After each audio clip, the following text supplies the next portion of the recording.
DreamWorks is not the studio it used to be.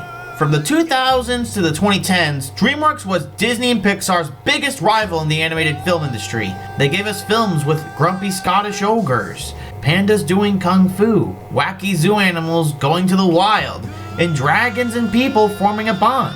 Even their lesser films like Shark Tale or Turbo felt more bold and daring.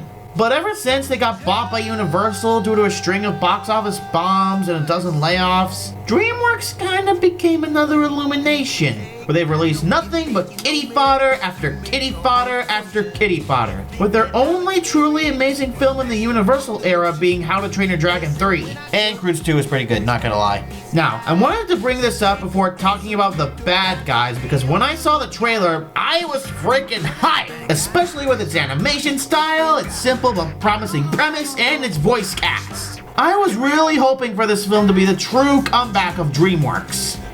But after the awfulness of Ice Age Adventures of Buck Wild, the mediocrity of Turning Red, and these extra subpar films I saw this year, 2022 so far has been a shitty year for movies, with the only good ones being The Batman and Sonic 2. So I decided to keep my expectations low and hope for this film to be at least on par with the better modern DreamWorks films like Captain Underpants and Croods 2. And it honestly is.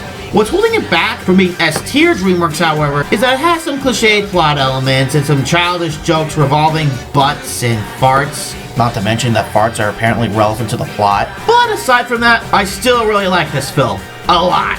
First thing to gush about, the animation.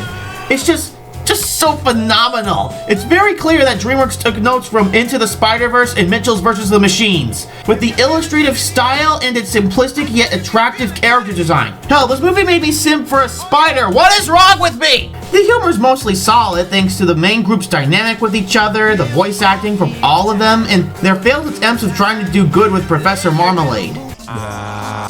Nope! Sucker! That's it! Home heaven! Snake! Tonight! There are also some really clever plot twists in the third half that I won't spoil, and I just love the whole crew. Even Snake. I love this musical number Piranha sings during the middle called Good Tonight.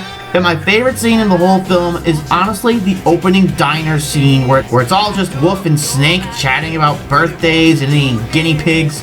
And it's all just one long 2.5 minute shot. It's such a huge achievement for DreamWorks. So to wrap this up, this is definitely DreamWorks' best film in a while, despite it not being as great as Shrek or Kung Fu Panda. I give this film an 8 out of 10. Now let's hope the studio can still impress us with Puss in Boots 2. I call this one, The Legend Will Never